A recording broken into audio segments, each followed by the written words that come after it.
अनोखी सवारी मुल्ला नसरुद्दीन की चतुराई। भूमिका। मुल्ला नसरुद्दीन अपनी बुद्धिमानी और हाजिर जवाबी के लिए प्रसिद्ध थे। उनकी कहानियां अक्सर हास्य से भरी होती हैं, लेकिन उनमें छिपे गहरे अर्थ जीवन के महत्वपूर्ण सबक सिखाते हैं। यह कहानी भी ऐसी ही है, जिसमें मुल्ला नसरुद्दीन अपनी चतुराई से एक राजा और उसके दरबारियों को चौंका देते हैं। कहानी की शुरुआत। एक दिन मुल्ला नसरुद्दीन अपने गधे पर सवार होकर एक गांव से दूसरे गांव जा रहे थे।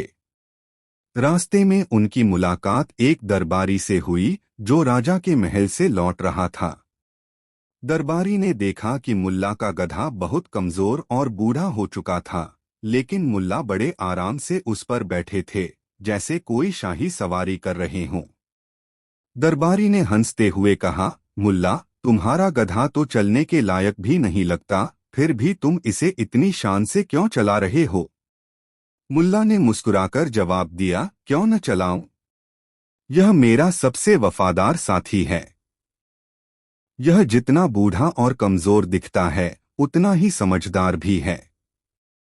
यह मेरी हर बात समझता है और मुझे कभी गिरने नहीं देता। दरबारी ने सोचा कि मुल्ला मजाक कर रहे हैं, इसलिए उसने मजाकिया लहजे में कहा, अगर तुम्हारा गधा इतना ही खास है, तो क्यों न इसे राजा की सवारी बना दिया जाए? मुल्ला ने हंसते हुए कहा, अगर राजा को मंजूर हो तो यह गधा भी शाही सवारी करने को तैयार है। राजा के दरबार में। दरबारी ने इस मजेदार बातचीत को राजा के सामने सुनाया। राजा को मुल्ला नसरुद्दीन की बुद्धिमानी के किस्से पहले भी सुनने को मिले थे, इसलिए उसने आदेश दिया कि मुल्ला को तुरंत दरबार में बुलाया जाए। मुल्ला जब दरबार पहुंचे तो राजा ने मुस्कुराते हुए पूछा, सुना है तुम्हारा गधा बहुत खास है। क्या यह मेरे घोड़ों से भी बेहतर है? मुल्ला ने विनम्रता से कहा, महाराज, मेरा गधा उतना ही अनोखा है जितना कि आपकी राजगद्दी। यह सिर्फ मेरी ही सवारी नहीं, बल्कि मेरी समझदारी का भी साथी है। राजा को यह सुनकर और भी दिलचस्पी हुई। उसने आदेश दिया कि मुल्ला के गधे को महल में लाया जाए ताकि उसकी परीक्षा ली जा सके। गधे की परीक्षा। राजा के दरबारी और सैनिक मुल्ला के गधे को महल में ले आए। राजा ने कहा, अगर यह गधा इतना ही खास है तो हमें इसे शाही सवारी बना देना चाहिए। मुल्ला ने बड़ी गंभीरता से कहा, महाराज, आपका विचार बहुत अच्छा है, लेकिन शाही सवारी बनने के लिए कुछ परीक्षाएं पास करनी पड़ती हैं। राजा ने चकित होकर पूछा, कैसी परीक्षाएं? मुल्ला ने जवाब दिया, पहली परीक्षा यह होगी कि गधा राजसी वस्त्र पहनकर दरबार में बैठेगा। दूसरी यह कि दरबारी इसे प्रणाम करेंगे और इसकी आज्ञा मानेंगे। और तीसरी यह कि इसे महल के सबसे अच्छे कमरे में ठहराया जाएगा। राजा हंसने लगा और बोला, मुल्ला, क्या तुम मजाक कर रहे हो? मुल्ला ने गंभीरता से कहा, महाराज, जब कोई साधारण व्यक्ति राजा बन सकता है तो एक गधा क्यों नहीं? अगर किसी को केवल बाहरी दिखावे के आधार पर शाही दर्जा दिया जाता है तो यह भी शाही सवारी बन सकता है, लेकिन अगर असली परीक्षा उसकी समझ और बुद्धिमानी की हो तो फिर हम में से कई लोग भी इस परीक्षा में पास नहीं होंगे। राजा की सीख। राजा को एहसास हुआ कि मुल्ला ने यह सबक सिखाने के लिए यह नाटक किया था। उसने कहा, मुल्ला, तुम्हारी बुद्धिमानी सच में गहरे अर्थ रखती है। हम कई बार दिखावे पर ध्यान देते हैं और असली गुणों को नजरअंदाज कर देते हैं। तुमने हमें यह सीख बहुत अच्छे तरीके से दी है। राजा ने मुल्ला को इनाम दिया और कहा, तुम्हारा गधा भले ही शाही सवारी न बने, लेकिन तुम जरूर हमारे राजदरबार के सबसे बुद्धिमान व्यक्ति हो। मुल्ला ने मुस्कुराते हुए कहा, महाराज, असली राजसी सवारी वह होती है जो अपने मालिक को समझे और उसे सही राह पर ले जाए, चाहे वह गधा हो या इंसान। उपसंहार। इस तरह मुल्ला नसरुद्दीन ने अपनी चतुराई और हाजिर जवाबी से राजा और दरबारियों को एक महत्वपूर्ण सीख दी। असली मूल्य बाहरी दिखावे में नहीं, बल्कि समझदारी और सच्चे गुणों में होता है। अनोखी सवारी भाग 2। मुल्ला नसरुद्दीन की नई योजना। राजा का आदेश। राजा मुल्ला नसरुद्दीन की बातों से प्रभावित तो हुआ, लेकिन उसके मन में एक शंका रह गई। उसने सोचा, क्या सच में एक गधा इतनी बड़ी सीख दे सकता है? अगले दिन राजा ने मुल्ला को बुलाया और कहा, मुल्ला, तुम्हारी बातें बहुत गहरी होती हैं, लेकिन मैं तुम्हारी बुद्धिमानी की और भी परीक्षा लेना चाहता हूँ। इस बार तुम्हें अपने गधे को इतना प्रशिक्षित करना होगा कि वह राजमहल में सभी आदेशों को माने और दरबार में सम्मानित व्यक्तियों की तरह व्यवहार करे। मुल्ला ने मुस्कुराकर कहा, महाराज, अगर आप ऐसा चाहते तो मैं इसे तैयार करने की पूरी कोशिश करूंगा, लेकिन इसमें समय लगेगा। राजा ने पूछा, कितना समय लगेगा? मुल्ला ने सोचकर कहा, कम से कम 1 साल। राजा को यह सुनकर आश्चर्य हुआ, लेकिन वह राजी हो गया। उसने आदेश दिया कि मुल्ला को हर महीने 1 स्वर्ण मुद्रा दी जाएगी, ताकि वह गधे की ट्रेनिंग अच्छे से कर सके। गधे की अनोखी ट्रेनिंग। मुल्ला अपने गधे को लेकर अपने गांव लौट आया। गांव वाले इस बात पर हंसने लगे कि राजा ने उसे गधे को प्रशिक्षित करने का काम सौंपा है। एक आदमी ने पूछा, मुल्ला, क्या तुम्हारा गधा सच में सीख पाएगा? मुल्ला ने हंसते हुए कहा, गधा सीखे या न सीखे, लेकिन मैं हर महीने स्वर्ण मुद्राएं जरूर सीख रहा हूं। गांव वाले हंसने लगे, लेकिन मुल्ला ने सच में गधे को प्रशिक्षित करने की कोशिश शुरू कर दी। वह उसे अच्छे खाने की आदत डालने लगा, उसे लोगों के बीच शांति से बैठने की ट्रेनिंग देने लगा और दरबार के शिष्टाचार सिखाने लगा। धीरे धीरे गधा सीखने लगा कि कब चलना है, कब रुकना है और कब सिर झुकाना है। दरबार में परीक्षा का दिन। 1 साल बाद राजा ने मुल्ला को दरबार में बुलाया। राजा ने पूछा, मुल्ला, क्या तुम्हारा गधा अब शाही दरबार में आचरण कर सकता है? मुल्ला ने कहा, महाराज, मेरा गधा अब पूरी तरह से तैयार है। राजा को यकीन नहीं हुआ, लेकिन उसने आदेश दिया कि गधे को दरबार में लाया जाए। जब गधा दरबार में आया, तो उसने वही किया जो मुल्ला ने उसे सिखाया था। उसने धीरे धीरे चलते हुए सिर झुकाया, ठीक वैसे ही जैसे दरबारी झुककर राजा को प्रणाम करते थे। यह देखकर दरबारियों को बड़ा आश्चर्य हुआ। राजा ने और परीक्षण करना चाहा, इसलिए उसने कहा, अगर यह गधा इतना समझदार है तो क्या यह मेरे आदेशों को मान सकता है? मुल्ला ने झुककर गधे के कान में कुछ कहा। गधे ने राजा की ओर देखा और धीरे धीरे आगे बढ़कर राजा के पास जाकर खड़ा हो गया। अब राजा ने एक सेवक को कहा, गधे के सामने एक कटोरी में पानी और दूसरी में शहद रखो, देखते हैं यह क्या चुनता है। गधा शहद की ओर देखने लगा, लेकिन मुल्ला ने धीरे से सीटी बजाई और गधा पानी की ओर मुड़कर पीने लगा। राजा यह देखकर चौंक गया और बोला, यह तो कमाल हो गया। मुल्ला, तुमने सच में अपने गधे को राजसी तौर तरीके सिखा दिए। मुल्ला की अंतिम चाल। राजा खुश हुआ और उसने कहा, अब यह गधा मेरी शाही सवारी बन सकता है। मुल्ला मुस्कुराया और बोला, महाराज, क्या आप इसे अपनी शाही सवारी बना सकते हैं? राजा ने कहा, हाँ, क्यों नहीं। यह तो अब एक प्रशिक्षित गधा बन गया है। मुल्ला ने गंभीरता से कहा, महाराज, यह सब मैंने सिखाया है, लेकिन याद रखिए, चाहे गधा कितना भी प्रशिक्षित हो जाए, वह गधा ही रहेगा। और अगर इसे ज्यादा शाही बनाना चाहें, तो यह आलसी और जिद्दी भी हो सकता है। राजा हंसने लगा और बोला, मुल्ला, तुमने फिर एक गहरी बात कह दी। हमें हमेशा यह याद रखना चाहिए कि किसी की असली प्रकृति नहीं बदली जा सकती, चाहे वह इंसान हो या गधा। राजा ने मुल्ला को इनाम दिया और उसका गधा वापस उसे सौंप दिया। निष्कर्ष। इस प्रकार मुल्ला ने अपनी चतुराई से न केवल राजा को बुद्धिमानी का पाठ पढ़ाया, बल्कि खुद को भी स्वर्ण मुद्राएं कमाने का अवसर दिया। मुल्ला की इस अनोखी सवारी की चर्चा पूरे राज्य में हुई, और यह कहानी आज भी लोगों को सिखाती है कि दिखावे और असली गुणों में बहुत अंतर होता है। अनोखी सवारी भाग 3 मुल्ला नसरुद्दीन की अंतिम चाल। गधे की प्रसिद्धि और ईर्ष्या। मुल्ला नसरुद्दीन का गधा अब पूरे राज्य में मशहूर हो चुका था। हर कोई इस अनोखे गधे की चर्चा कर रहा था, जो राजा के दरबार में जाकर शिष्टाचार दिखा सकता था। कुछ लोग मुल्ला की बुद्धिमानी की प्रशंसा कर रहे थे, तो कुछ ईर्ष्या करने लगे थे।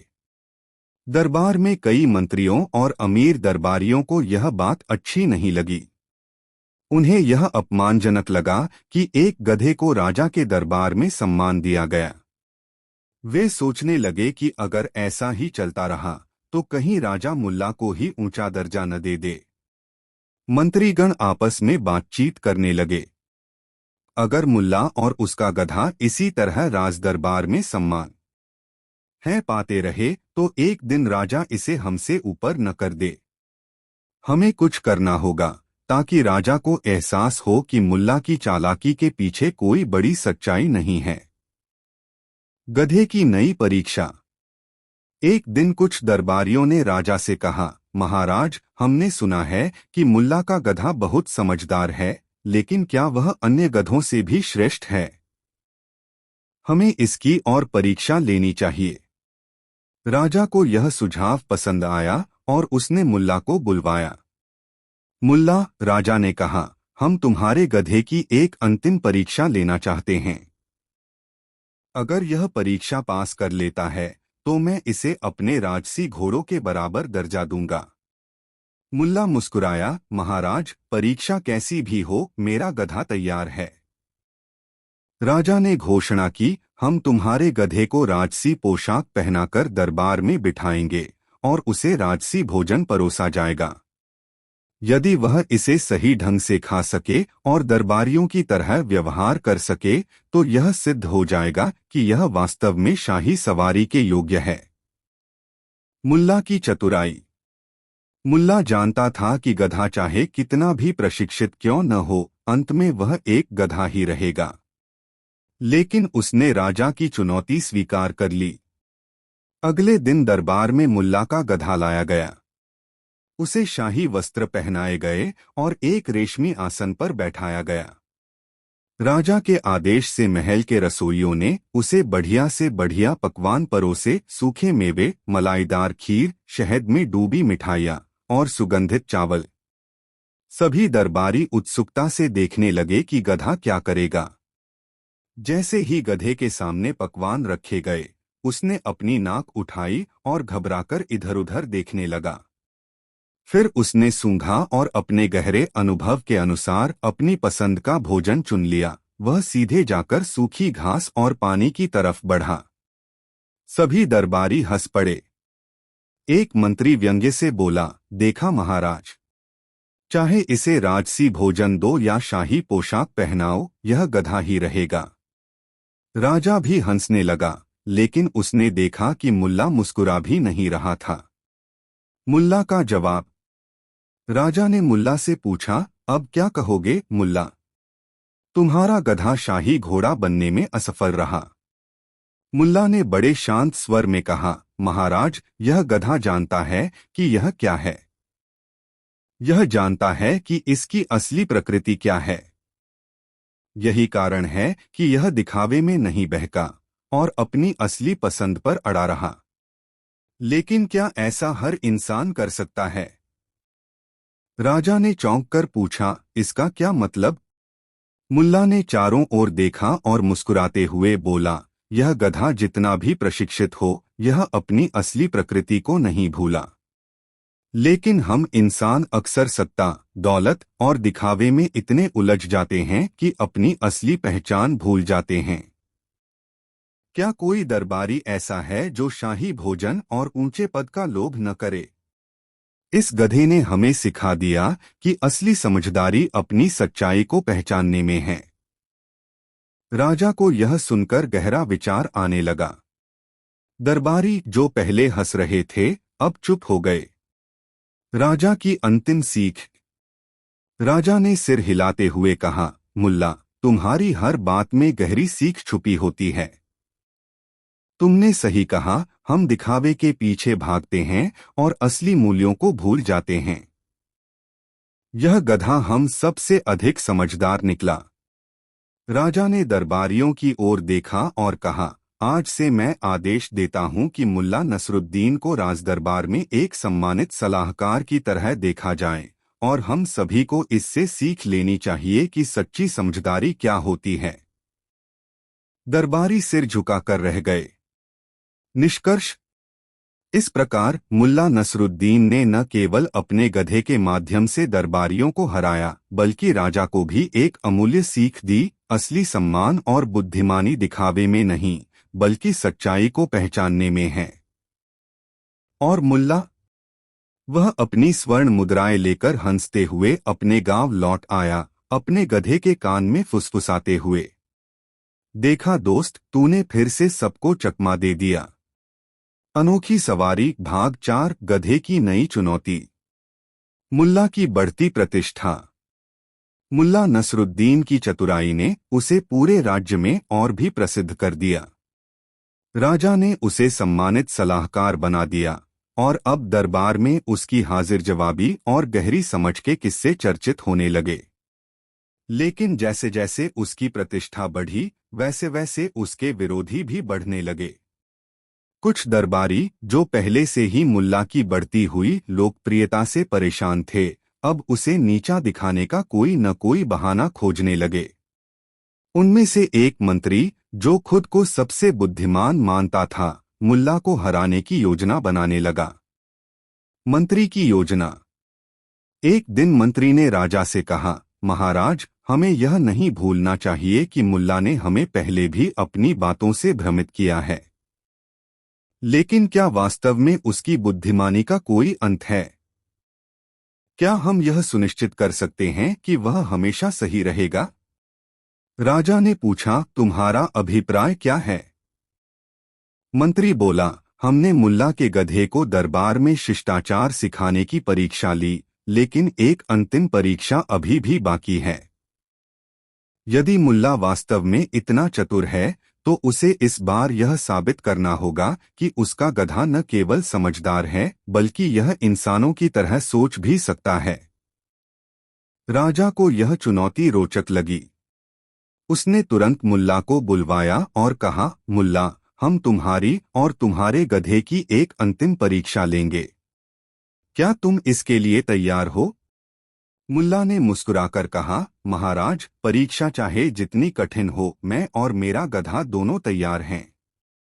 नई चुनौती। मंत्री ने अपनी योजना बताई। इस बार हम मुल्ला के गधे को 3 कठिन प्रश्न पूछेंगे। अगर वह सही उत्तर दे सका तो हम मान लेंगे कि यह सचमुच सबसे बुद्धिमान गधा है। लेकिन अगर वह असफल हुआ तो मुल्ला को स्वीकार करना होगा कि वह केवल अपनी बातों से लोगों को मूर्ख बनाता रहा है। राजा ने हंसते हुए कहा, यह मजेदार होगा। मुल्ला, क्या तुम तैयार हो? मुल्ला ने सोचा, अब इन दरबारियों ने नई मुसीबत खड़ी कर दी। लेकिन घबराने से कुछ नहीं होगा। कुछ न कुछ उपाय तो निकालना ही होगा। पहला प्रश्न, गधा कौन? अगले दिन दरबार में गधे को लाया गया। पूरा दरबार इस अनोखी परीक्षा को देखने के लिए इकट्ठा हो गया था। मंत्री ने पहला प्रश्न पूछा, अगर यह गधा इतना ही बुद्धिमान है तो इसे बताने दो कि दरबार में सबसे बड़ा मूर्ख कौन है। सभी दरबारी हंसने लगे क्योंकि उन्हें यकीन था कि गधा कोई उत्तर नहीं देगा। मुल्ला ने मुस्कुराकर गधे के कान में धीरे से कुछ कहा। गधा थोड़ी देर चुप रहा, फिर सीधा मंत्री की ओर देखने लगा। पूरा दरबार ठहाकों से गूंज उठा। राजा भी हंसते हुए बोला, मुल्ला, लगता है तुम्हारा गधा बहुत समझदार है। इसे पता है कि सबसे बड़ा मूर्ख कौन है। मंत्री गुस्से में लाल हो गया लेकिन चुप रह गया। दूसरा प्रश्न, सबसे बड़ी सच्चाई। अब मंत्री ने दूसरा प्रश्न पूछा, अच्छा, अगर यह गधा इतना ही बुद्धिमान है तो यह बताए कि दुनिया की सबसे बड़ी सच्चाई क्या है। मुल्ला ने फिर गधे के कान में कुछ फुसफुसाया। गधा धीरे धीरे अपनी गर्दन हिलाने लगा, जैसे कुछ सोच रहा हो। फिर उसने जोर से ढेंचू की आवाज निकाली। राजा ने उत्सुकता से पूछा, मुल्ला, इसका क्या अर्थ हुआ? मुल्ला बोला, महाराज, दुनिया की सबसे बड़ी सच्चाई यही है कि चाहे कोई कितना भी समझदार बने, अंत में सभी को अपनी असली पहचान स्वीकार करनी पड़ती है।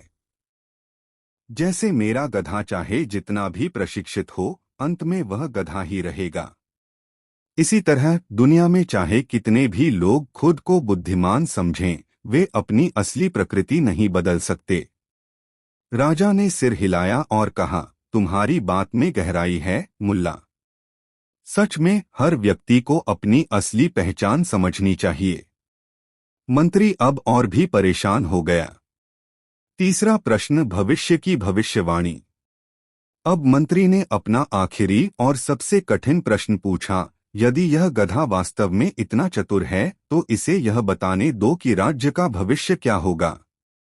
मुल्ला ने फिर गधे के कान में कुछ कहा। इस बार गधा पहले की तरह जोर से नहीं बोला, बल्कि उसने धीरे धीरे अपनी आंखें बंद कर लीं और बैठ गया। राजा ने पूछा, इसका क्या अर्थ हुआ? मुल्ला ने गंभीर स्वर में कहा, महाराज, यह इस बात का संकेत है कि भविष्य में भी कुछ नहीं बदलेगा। जैसे लोग आज मूर्खता करते हैं, वैसे ही आगे भी करते रहेंगे। जैसे कोई अपनी बुद्धिमानी का दिखावा करता है, वैसे ही करता रहेगा। गधा जानता है कि राजा बदल सकते हैं, मंत्री बदल सकते हैं, लेकिन दुनिया की मूर्खता कभी नहीं बदलेगी। राजा ठहाका लगाकर हंस पड़ा। उसने दरबारियों की ओर देखा और कहा, मुल्ला की बात एकदम सही है। संसार की सबसे स्थायी चीज मूर्खता ही है। मुल्ला की जीत। मंत्री को अब एहसास हो गया कि मुल्ला को हराना नामुमकिन है।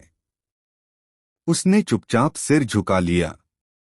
राजा ने घोषणा की, मुल्ला, तुमने फिर से अपनी चतुराई साबित कर दी। तुम्हारा गधा सच में अनोखी सवारी है। आज से इसे बुद्धिमान गधे की उपाधि दी जाती है। पूरा दरबार हंसने लगा और मुल्ला ने राजा का धन्यवाद किया। निष्कर्ष, इस तरह मुल्ला ने अपनी हाजिर जवाबी और चतुराई से एक और मुश्किल परीक्षा को पार कर लिया। उसने न केवल अपना सम्मान बनाए रखा, बल्कि राजा को एक और महत्वपूर्ण सीख भी दी। दुनिया चाहे जितनी भी बदल जाए, लोग अपनी मूर्खता से कभी बाज नहीं आएंगे। मुल्ला अपने गधे को लेकर वापस गांव चला गया और रास्ते में मुस्कुराकर बोला, दोस्त, आज फिर हमने दुनिया को अपनी चतुराई से हराया। अनोखी सवारी भाग 5, गधा बना राजदूत। राजा की नई योजना। मुल्ला नसरुद्दीन और उसके गधे की प्रसिद्धि पूरे राज्य में फैल चुकी थी। हर कोई इस अनोखे गधे की चर्चा करता, जो न केवल शिष्टाचार जानता था, बल्कि सवालों के जवाब भी देने लगा था। एक दिन राजा ने दरबार में कहा, हमारे पड़ोसी राज्य के राजा को हमारी बुद्धिमानी का प्रमाण देना होगा। मैं चाहता हूं कि मुल्ला का गधा वहां जाए और हमारे सम्मान का प्रतीक बने। दरबारियों को यह सुनकर आश्चर्य हुआ। एक मंत्री ने हंसते हुए कहा, महाराज, क्या आप सच में एक गधे को राजदूत बनाना चाहते हैं? राजा मुस्कुराया, क्यों नहीं? जब लोग घमंडी और मूर्ख राजदूतों को सहन कर सकते हैं, तो यह गधा तो उनसे अधिक समझदार है। राजा ने तुरंत मुल्ला को बुलवाया और कहा, मुल्ला, मैं चाहता हूं कि तुम अपने गधे को पड़ोसी राज्य में राजदूत बनाकर भेजो। वहां के राजा को समझाओ कि यह कोई साधारण गधा नहीं, बल्कि एक शिक्षित और बुद्धिमान गधा है। मुल्ला ने मन ही मन सोचा, अब यह क्या नई मुसीबत है, लेकिन मजा आएगा। गधे की राजसी यात्रा। मुल्ला नसरुद्दीन और उसका गधा शाही दूतों के साथ पड़ोसी राज्य की ओर रवाना हुए। जब वे राजधानी पहुंचे तो वहां के राजा को यह खबर मिली। उसने अपने मंत्रियों से कहा, क्या तुम्हें यकीन है कि हमारे पड़ोसी राजा ने एक गधे को राजदूत बनाकर भेजा है? मंत्री बोले, हाँ महाराज। वह गधा विशेष रूप से प्रशिक्षित है और मुल्ला नसरुद्दीन उसे लेकर आया है। राजा को यह सुनकर गुस्सा आ गया। उसने सोचा, यह हमारा अपमान है। हमें एक गधे को राजदूत भेजकर नीचा दिखाने की कोशिश की जा रही है। राजा की परीक्षा। राजा ने सोचा कि वह मुल्ला और उसके गधे को मूर्ख साबित करेगा। उसने घोषणा की, यदि यह गधा वास्तव में इतना समझदार है तो इसे हमारे दरबार की परीक्षा पास करनी होगी। मुल्ला मुस्कुराया और बोला, महाराज, आपका हर आदेश स्वीकार है। कृपया अपनी परीक्षा शुरू करें। पहली परीक्षा, भोजन का चुनाव। राजा ने 2 थाल रखवाए, एक में सोने के सिक्के थे और दूसरे में हरी घास। उसने कहा, देखते हैं कि यह बुद्धिमान गधा क्या चुनता है। गधा बिना सोचे समझे घास खाने लगा। राजा हंस पड़ा, देखा, यह कोई बुद्धिमान गधा नहीं है, यह तो वही करता है जो गधे हमेशा करते हैं। मुल्ला मुस्कुराया और बोला, महाराज, यह साबित करता है कि मेरा गधा लालच में नहीं फंसता। जहां इंसान सोने के सिक्कों के पीछे भागता है, वहां यह अपनी जरूरत को पहले रखता है। अब बताइए, कौन अधिक बुद्धिमान हुआ, यह गधा या स्वर्ण मुद्राओं के पीछे भागने वाले लालची लोग? राजा सोच में पड़ गया। दूसरी परीक्षा, न्याय की समझ। राजा ने अगली परीक्षा रखी। उसने 2 व्यक्तियों को बुलाया, एक गरीब किसान और एक अमीर व्यापारी। राजा ने कहा, हम इन दोनों को गधे के सामने खड़ा करेंगे। देखते हैं कि यह न्याय की समझ रखता है या नहीं। इसे बताने दो कि कौन सही है। राजा ने गरीब किसान से पूछा, तुम्हारी समस्या क्या है? किसान ने कहा, महाराज, इस अमीर व्यापारी ने मुझसे सस्ते दाम पर मेरी जमीन ले ली और अब मुझे वहां से निकालना चाहता है। राजा ने व्यापारी से पूछा, क्या यह सच है? व्यापारी ने कहा, मैंने उसे पैसे दिए थे, अब वह शिकायत क्यों कर रहा है? राजा ने मुल्ला से कहा, अब तुम्हारा गधा फैसला सुनाए। मुल्ला ने गधे के कान में कुछ कहा। गधा धीरे धीरे चलकर गरीब किसान के पास जाकर खड़ा हो गया। मुल्ला बोला, महाराज, मेरा गधा समझ गया है कि न्याय किसके पक्ष में है। यह हमेशा सच्चाई के साथ खड़ा होता है, न कि ताकतवर के साथ। राजा को यह सुनकर गहरा धक्का लगा। उसने सोचा, क्या यह गधा सच में हमसे अधिक न्यायप्रिय है? तीसरी परीक्षा, राजकीय ज्ञान। अब राजा ने अंतिम परीक्षा रखी। उसने मुल्ला के गधे के सामने एक खुली किताब रखी और कहा, अगर यह गधा इतना बुद्धिमान है तो इसे यह किताब पढ़ने दो। गधा किताब की ओर देखने लगा और फिर उसकी नाक से उसे सूंघने लगा। राजा ठहाका लगाकर हंसा, देखो, यह किताब को पढ़ नहीं सकता। यह तो सिर्फ एक साधारण गधा है। मुल्ला ने मुस्कुराकर कहा, महाराज, इसने साबित कर दिया कि यह राजकीय ज्ञान के बारे में बहुत कुछ जानता है। राजा ने चौंककर पूछा, कैसे? मुल्ला ने जवाब दिया, इसने किताब को पढ़ने की कोशिश नहीं की, बल्कि इसे सूंघा। यही तो आजकल के दरबारी करते हैं, वे किताबों को पढ़ते नहीं, बस सूंघते हैं और ज्ञान का दिखावा करते हैं। पूरा दरबार हंसी से गूंज उठा, लेकिन राजा चुप हो गया। उसे एहसास हुआ कि मुल्ला